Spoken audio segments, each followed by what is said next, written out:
So, I just came home, guys. So, for the update for my visa application, I had already my form here on my hands, and I'm just gonna fill it out later. And the next thing that I'm gonna do is to go to a bank and to ask for a bank account statement, to get a copy there. Right, so hi guys, welcome back. So currently it is 11:49 and I am still here in my workplace because I don't have Wi-Fi at all in our staff house. So it's actually already a week since the last time that I uploaded my last video. I was very busy for the past weeks. Alright, so for today's vlog, gusto ko lang i-update kayo guys about sa visa application. Actually, hindi pa ako nakapunta ng application center. So, I still gathering all the documents that I needed. And so far, most of it ay nandoon na. So, hopefully, when I get my schedule, or even I go there in Manila and then mag-walk-in, tatanggapin nila ito, and yeah, so I wish for smooth application.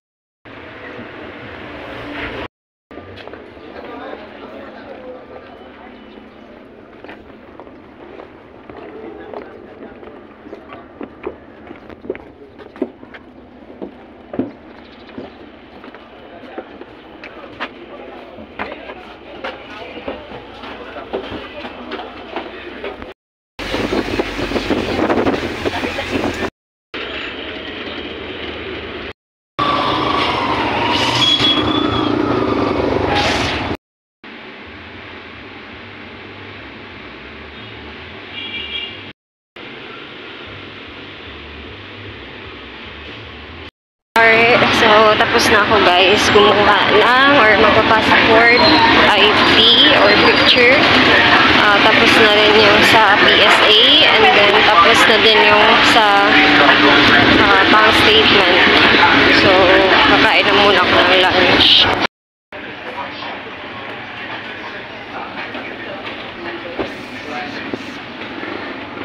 Itlog. Dito tayo sa RML. Ano ba? Sindo? Petroy?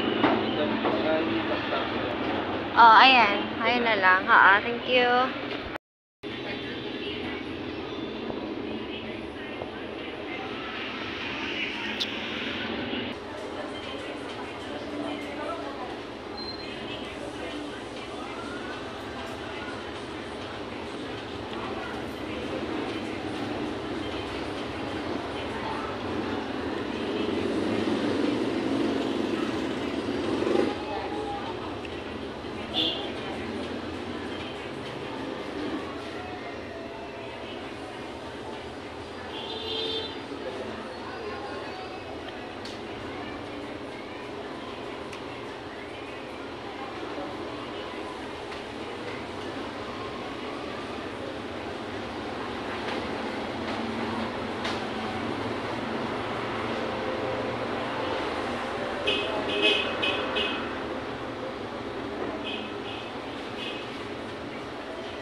Alright, so nakapasok na kami guys, and ayun, naputol na din yung yung ticket ko.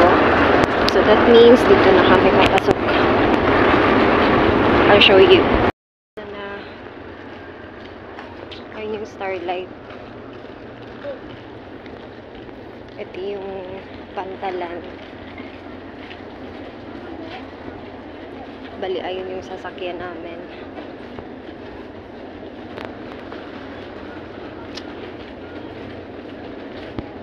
Bali, aalis to siya mga 7:30.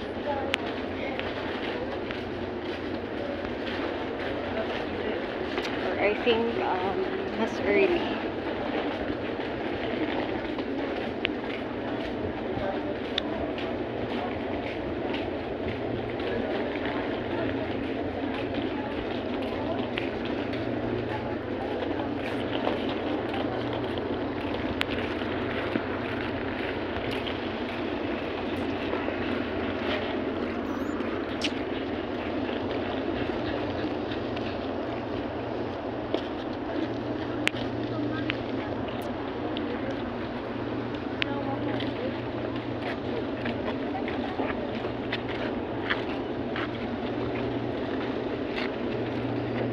Ito po iba, dalawa. Wait.